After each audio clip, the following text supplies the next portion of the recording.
Bab 761. Tidak peduli Devina atau Linda, semua bisa dihadapi. Hanya Lorenzo ini yang... Tatapan Daniel serius. Dia tidak melanjutkan kata-kata selanjutnya. Awalnya, keluarga Moore dan keluarga Wallens berjalan beriringan. Kedudukannya setara. Tapi, keluarga Wallens punya pencuri seperti Devina. Selalu melawan Daniel setiap hari. Itu sudah menambahkan banyak rintangan bagi Daniel. Sekarang, Lorenzo memiliki Tracy sebagai joker di tangannya. Ryan benar-benar sangat cemas. Kalau Lorenzo mau memanfaatkan Tracy untuk menghadapi Daniel, akibatnya tidak bisa dibayangkan. Lakukan selangkah demi selangkah. Daniel mengerutkan kening dan menghela napas. Meski Tracy sangat membenciku, dia tetap akan memikirkan anak-anak. Seharusnya dia tidak akan menjadi bidak catur Lorenzo. Saat mengucapkan hal ini, Daniel tidak punya rasa percaya diri dalam hatinya. Ya, Ryan segera mengangguk. Kalau Nona Tracy tahu masalah yang terjadi dulu, mengetahui yang sebenarnya, dia pasti akan memaafkanmu. Daniel tidak bicara, hanya menurunkan sorot mata dengan diam.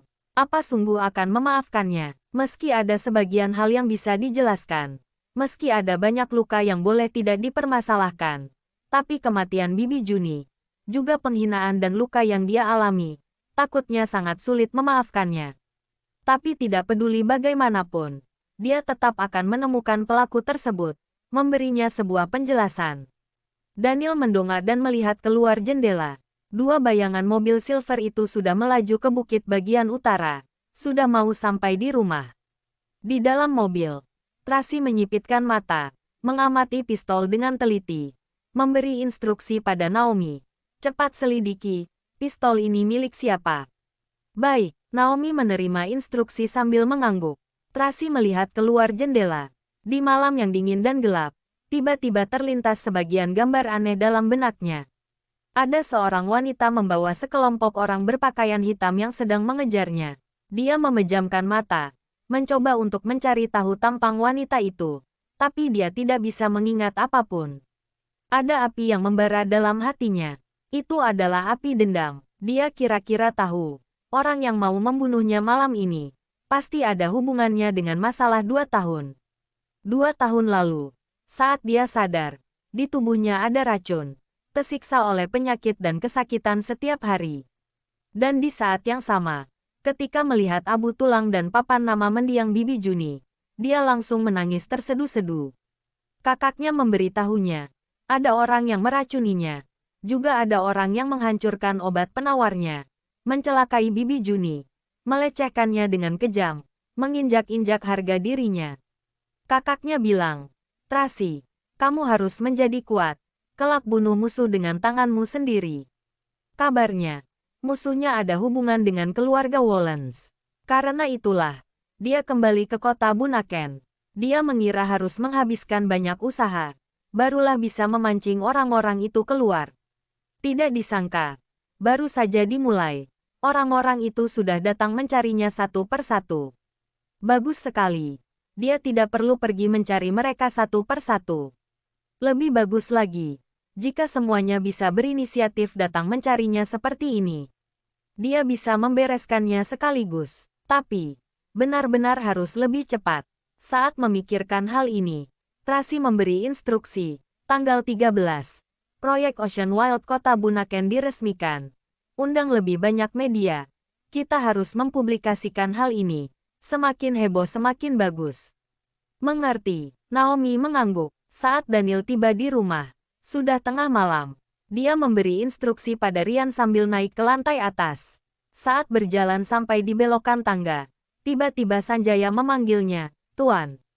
Paman, sudah malam, masih belum tidur. Daniel menghentikan langkah, menoleh dan melihatnya. Kami juga, pulang, kata Sanjaya sambil tersenyum. Baru selesai mengurus Nona Victoria. Apa? Saat sedang merasa bingung, Daniel melihat Lily keluar dari kamar tamu di lantai 2. Di belakangnya diikuti 2 tenaga medis. Kalian membawanya ke sini malam ini. Daniel mengerutkan kening, berkata dengan tidak senang. Bahkan, membiarkannya tinggal di kamar itu. Itu adalah kamar yang pernah ditinggali Tracy sebelum menikah dengannya. Terus kosong sampai sekarang. Daniel tidak pernah membiarkan siapapun menyentuhnya. Saat melihat ekspresi Daniel, Lily segera menjelaskan, Tuan Daniel, itu karena kamar ini dipasang alat konsentrator oksigen dan detektor. Tubuh Nona Victoria masih lemah, maka Tuan Besar. Bab 762. Bukankah gedung kecil di belakang ada ruang medis? Daniel menyela Lily, memelototinya dengan dingin. Bagaimana kamu bekerja? Maafkan saya, Lily menundukkan kepala. Tidak berani banyak bicara. Untuk apa marah-marah? Terdengar suara Tuan Besar dari belakang. Berkata pada Daniel, jangan mengganggu pasien yang sedang istirahat. Kalau ada masalah, bicarakan di ruang kerja. Daniel sangat murka, tapi tetap ikut ke ruang kerja di lantai 1. Lily sangat tidak tenang. Ryan melakukan sebuah gerakan tangan padanya, mengisyaratkannya agar tidak cemas. Setibanya di ruang kerja, Daniel bertanya dengan kesal, bukankah sudah sepakat untuk tinggal di gedung kecil belakang? Kakek mau membawanya ke sini untuk diobati. Aku tidak keberatan, tapi tidak perlu sampai harus tinggal di sini kan? Bahkan tinggal di kamar itu. Kamu juga sudah berjanji untuk menemaninya. Kenapa pergi lebih awal? Tuan Besar bertanya balik padanya. Ini dua masalah yang berbeda. Daniel sangat marah. Berhubung kamu bisa membuat keputusan sendiri, aku juga bisa. Tuan Besar berkata dengan tegas.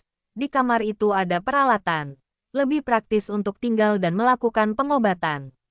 Ini rumahku. Daniel berseru. Kalau tidak ada aku, kamu punya rumah. Tuan Besar menaikkan alis. Aura yang mendominasi dan kuat muncul lagi. Kakek sungguh tidak adil. Terdapat api marah dalam hati Daniel. Tapi dia berusaha mengendalikannya. Aku sudah terus mengalah. Kakek malah terus meminta lebih. Victoria pernah menyelamatkan Carla. Dia berjasa pada keluarga Wallens. Tuan Besar langsung membuat kesimpulan. Sekarang dia terluka parah. Jadi tinggal di rumah kita untuk menjalani perawatan.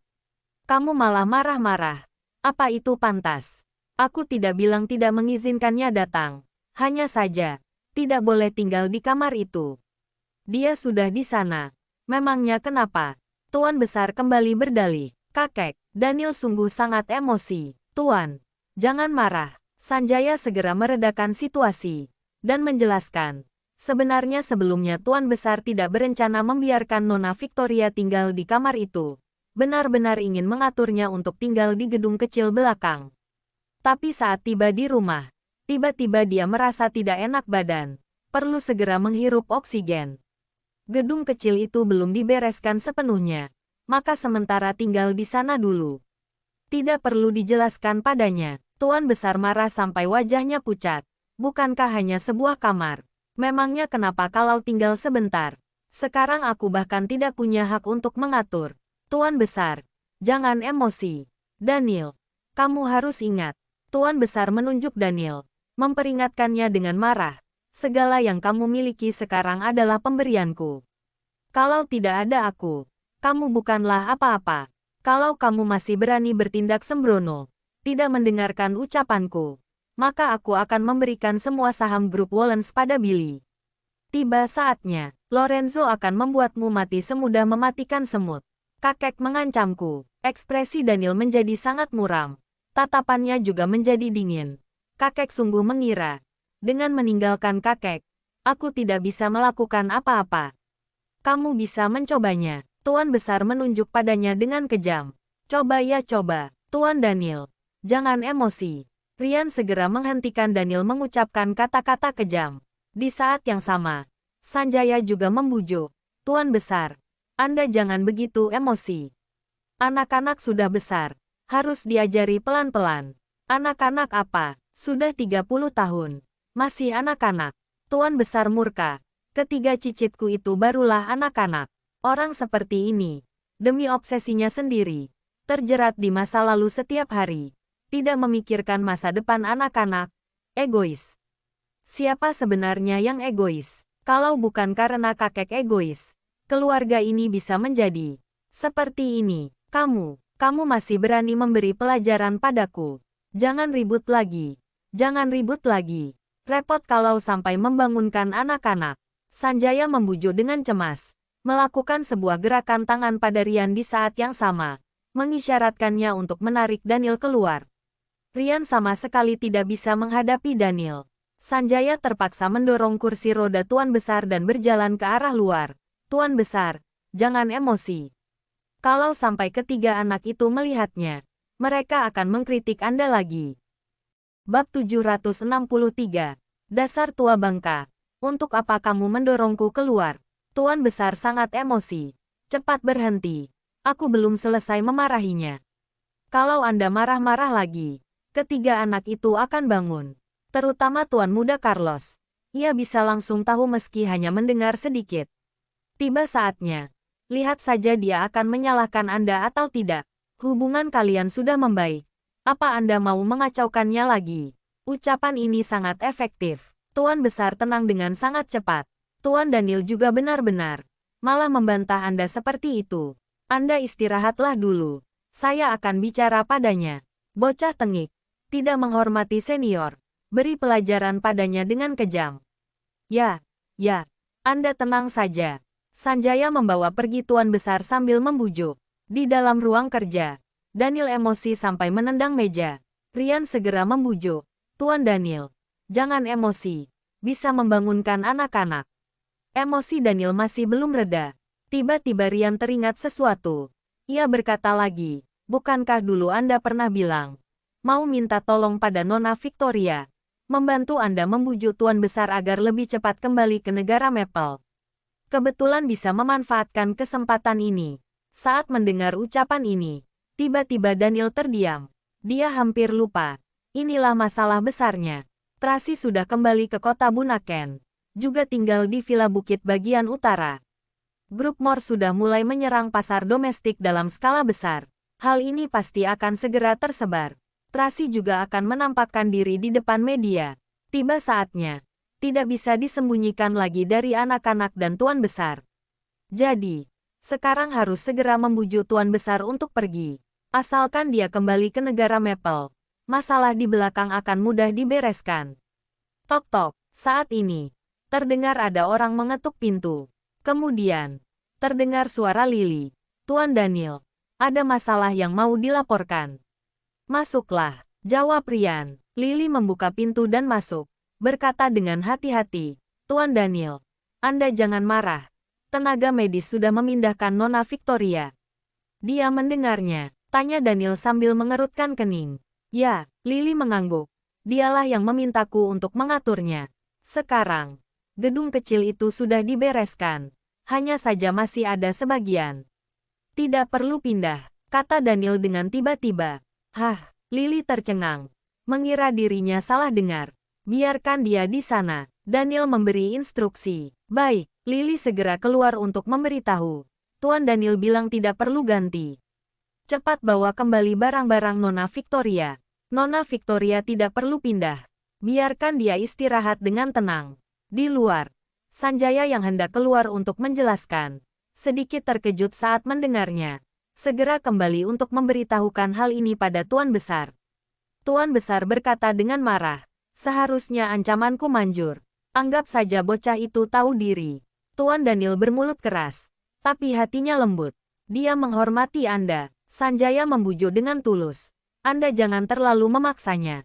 Berilah dia sedikit waktu. Aku sudah tidak punya banyak waktu. Tuan Besar belum selesai bicara. Langsung terbatuk. Dia memegang jantungnya. Bernapas dengan tersengal-sengal. Tuan Besar. Sanjaya segera maju ke depan dan menepuk punggungnya. Kesehatan Anda harus diobati dengan baik. Bukan masalah diobati. Aku sudah 98 tahun. Sudah tua. Tuan Besar tertawa pahit dengan tidak berdaya. Saat masih muda, tidak peduli sekuat apapun, tetap tidak bisa mengalahkan lajunya usia. Anda tidak tua. Anda masih sehat dan bersemangat. Mata Sanjaya memerah. Cepat atau lambat, manusia pasti akan menghadapi hari itu. Tuan Besar malah begitu tenang. Aku hanya berharap, sebelum mati, aku bisa melihat bocah tengik itu melepaskan masa lalu, memulai kehidupan barunya. Aku lihat, Tuan Daniel juga, bukan tidak punya perasaan pada Nona Victoria. Sanjaya menghibur. Sekarang Nona Victoria sudah tinggal di sini. Kelak mereka akan lebih sering berinteraksi. Otomatis akan muncul perasaan. Semoga begitu. Tuan Besar menghela napas. Asalkan bisa melihat mereka bersama, aku pun bisa kembali ke negara Maple dengan tenang. Bab 764. Daniel naik ke lantai atas, melewati kamar itu, melihat beberapa tenaga medis sedang memapa Victoria dari kursi roda keranjang. Lily berpesan di samping, pelan-pelan, pelan-pelan. Tapi saat Victoria berbaring, punggung tangannya tertusuk jarum yang masih menancap di sana, langsung berdarah. Cepat ambil kotak obat. Lily ingin segera mengobati luka Victoria. Beberapa tenaga medis membawakan kotak obat, membantu dari samping. Salah satunya tidak tahan untuk tidak mengeluh. Nona Victoria sudah terluka begitu parah. Sudah berbaring dengan tidak mudah. Malah harus pindah. Setelah hampir selesai, malah tidak jadi. Bukankah itu seperti sedang ditindas? Benar, Nona Victoria sangat kasihan. Diam, kata Lily dengan dingin. Kedua tenaga medis itu menundukkan kepala. Tidak berani asal bicara lagi. Victoria bersandar di ranjang dengan lemah. Wajahnya malah tersenyum lembut. Setelah Lily selesai mengobati lukanya, dia segera berterima kasih dengan bahasa isyarat. Nona Victoria, jangan sungkan. Para tenaga medis merasa kasihan pada Victoria. Saat melihat adegan ini, Daniel sedikit merasa bersalah. Ia berjalan masuk. Tuan Daniel, Lily segera menunduk dan memberi hormat. Tenaga medis yang lain membungkuk dan menundukkan kepala. Sangat gugup. Daniel melakukan sebuah gerakan tangan. Lily segera keluar bersama para tenaga medis. Tadi sudah membangunkanmu. Daniel berdiri di ujung ranjang. Sengaja menjaga jarak dengan Victoria. Aku memang tidak tidur. Victoria menggeleng sambil tersenyum. Menjelaskan dengan menggunakan bahasa isyarat. Karena terjadi sesuatu di rumahku. Sementara tidak leluasa untuk ditinggali. Ayahku akan segera kembali ke negara Maple. Kakek cemas aku tinggal sendirian di luar. Tidak aman. Maka membiarkanku tinggal di sini. Apa aku mengganggumu? Dia pengertian, lembut, rendah hati. Sungguh membuat orang tidak bisa membencinya. Tidak, kata Daniel dengan sungkan. Tadi aku bukan menyalahkanmu. Kamu jangan marah. Aku mengerti. Victoria tersenyum lembut. Berkata dengan bahasa isyarat. Aku dengar dulu kamar ini adalah milik nyonya itu. Aku menempatinya dengan tiba-tiba. Akulah yang salah. Besok pagi aku akan pindah. Tidak apa-apa, Daniel menghibur. Gedung kecil itu sudah lama tidak ditinggali. Penuh dengan debu. Tidak cocok untuk orang sakit. Kamu tinggallah di sini dengan tenang. Apa kamu tidak marah? Victoria melihatnya dengan tidak tenang. Tidak ada yang perlu dimarahi. Daniel menoleh dan melirik, memastikan pintu sudah tertutup dengan baik. Lalu berkata dengan terus terang, ada sesuatu, aku ingin minta bantuanmu. Aku, Victoria sangat terkejut. Apa yang bisa aku bantu? Selama berada di sini, kakek mengurusku terlalu ketat. Tidak baik untuk hubungan kakek dan cucu. Selain itu, kesehatannya tidak baik. Aku berharap dia bisa segera kembali ke negara Maple untuk menjalani perawatan. Daniel berkata dengan penuh maksud, bisakah kamu membantuku membujuknya? Tentu saja bisa. Victoria tersenyum.